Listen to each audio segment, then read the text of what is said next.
the partner, and he's the practice group lead of the Trust and Estate Department at Farrell Fritz, a very prominent law firm here on Long Island. He also was the legal eagle for Trust and Estates named by Pulse magazine in 2017. Jed, you've been telling us that a person with a will, once the will is probated, they can submit their own plan to the court and submit their own person to handle the plan. And if they don't, the court will appoint an administrator to handle the plan and follow a state formula. So they have the option of having their plan and their people by having a will.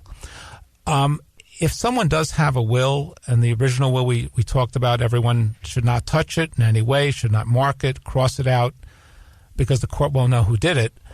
They should have a lawyer change the will if it needs to be changed or amended or whatever.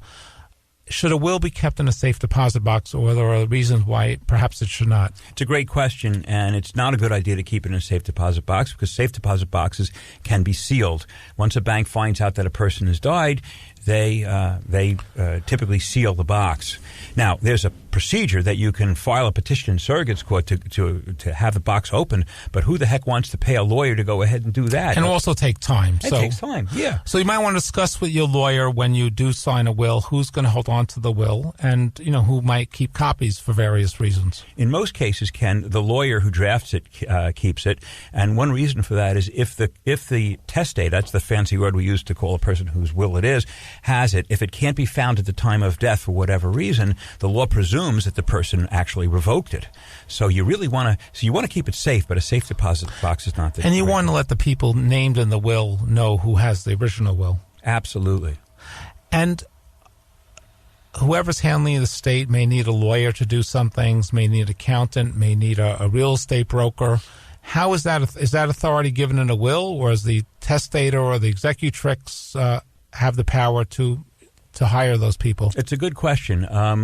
The executor has the full power to hire those people. Unfortunately, there are some instances, I've seen some lawyers draft wills that say that they should be the lawyer that drafted the will should be the one who does the legal work. That on its face is not proper and has no binding effect. Unfortunately, there are some folks who feel that they need to do things to try to ensure that they get more business, and that's not a healthy or appropriate thing to do. The executor has full authority to hire whomever he or she wants to be, whether it's an accountant, a lawyer. But if a person has wishes, they might want to make them known to the executor. Yeah, that's true. That's true. And it's a good idea to speak with the nominated executor to make sure that that person understands what your wishes are for certain things.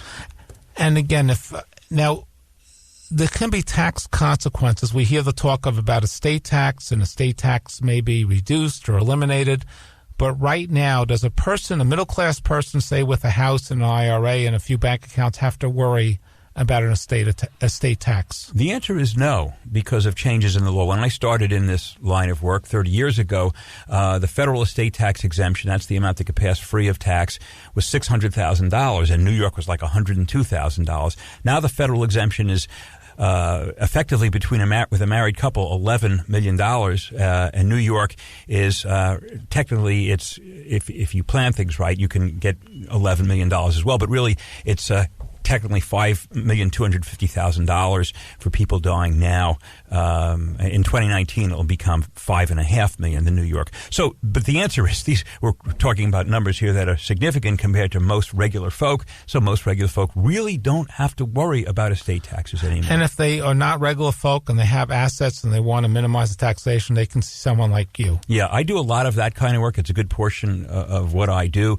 And there are significant ways that you can plan your affairs to minimize or completely avoid the imposition of estate tax. And just one thing about that to illustrate why it can be important, because once you get past those levels where once you begin to have tax, the federal tax comes in at 40%, and the New York tax the top rate is 16%. So right away, you're about half of your assets going to the government. And this is after you've paid income tax to accumulate, on your earnings throughout your lifetime. And they must do it while they're alive and able to do so, because if they do it, it can't be done after they die. I've seen decisions where a court cannot change the language of the will to minimize the tax consequences. That's right. You can't. Once the will is written, it's written. However, there are certain sort of techniques called post-mortem planning where you can use things like disclaiming a right to take an interest in an estate. And in so some on. cases, in yes. some cases, and that's a separate topic, a little bit more sophisticated. But the general rule is, Ken, you're absolutely right. Once the will and the plan is cast and the person dies, it's too late to go back. And if there are fees to be paid to lawyers or accountants, does the executor or the testator have to? Who pays those fees? The fees come out of the estate itself. The person who's named as executor doesn't have to open up his or her wallet and pay out of his or her personal funds. The estate itself, the decedent's estate, pays for those expenses. And if it's only a small matter, let's say there's just a small bank account that there was no beneficiary named, can someone handle that? Or transferring a car ownership, can someone handle that on their own? Yes. Car ownership is actually particularly easy to do, and small bank accounts are as well. There are some procedures for small estates, and I must say that the surrogates court in Nassau County and Suffolk County, both of those courts have been helpful to people, we call that pro se, people who want to try to do things on their own. And, for estates where they're very small, it doesn't make sense to hire a lawyer because it could be too expensive to deplete the estate of assets. And there's a surrogate court in each county of New York, and the will have to be probated, or the executor or appointed or administrator appointed in the county where the person was a resident. Yes, that's correct. At the time of their death. And if someone doesn't like the way that an estate's being handled midstream, or let's say at the tail end of the estate, does an accounting have to be filed, and can someone challenge that accounting? So it's a good question. And what you're really getting at here is, what rights do the beneficiaries have if they see things aren't going, and this happens from time to time, aren't going the right way? An executor, an administrator, a trustee, all of these people have a responsibility to account to the beneficiaries, to show what they did. And by the way, remember before I said that the executor doesn't have to open up his or her wallet and pay to pay for legal services? Well, if the executor, the administrator, the trustee makes a bad decision or does dumb things or improper things, his or her wallet is open to the beneficiaries, because the executor, the administrator, the trustee, they can be sued for breach of their duty to the beneficiaries. Now, how do the beneficiaries effectuate that? They can file in the surrogates court a demand for an accounting. They can demand that the fiduciary account for each and every penny. And when someone acts as an executor or a trustee or an administrator, they must keep a record of each and every penny that went in, each and every penny that went out, because the beneficiaries have a right to know. After all, they're the ones who are getting the money. We've seen some issues in the news where someone, in handling an estate or trust, where someone, let's say, these people do have a certain amount of latitude or flexibility in handling the estate. So even if they have to do an accounting. So is it a good idea for someone to name up backup trustees or backup executors so that someone they feel will carry out their wishes? I want to make sure that I understand your question, because are you asking whether or not when you have an instrument, you're naming an executive trustee, in case the person you name can't serve, you have an alternate? Is that something like that. Absolutely. Yes. Whenever you're drafting a will or doing any planning, the goal is to try and think about all the what-ifs. What can go wrong here? And if the person you name can't serve for any particular purpose, you want a backup. And I encourage people to name as many backups as they can think of, because we don't know what's going to happen in the future. Because otherwise a stranger may end up with that role. This way it's someone you trust, and who you hope will carry out your will. Right. Your That's wishes. Exactly right. What other suggestions do you have for someone in handling an estate? Any do's or don'ts? Well, the first thing I would say is to be thoughtful about this. One of the biggest problems that I see is that people don't like to think about this stuff. Who the heck likes to think about their mortality? So a significant portion of the population puts it off. They don't even want to know. And they'll say, I'll worry about it another time. I'm dealing with my issues of the day. And then what happens is nothing gets done. And people die all the time without having addressed this. I would say, take a look at it, try to learn it. The great thing is, in the world we live in today, it's so easy to get information on your own just by going to Google and punching in what happened, estate planning. Learn as much as you possibly can on your own. However, do you recommend they see a lawyer when it comes time to draft a will or some kind of trust?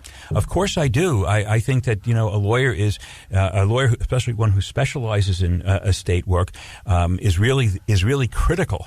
But I don't want to make it seem like I'm tooting my own horn here and saying, oh, come to me.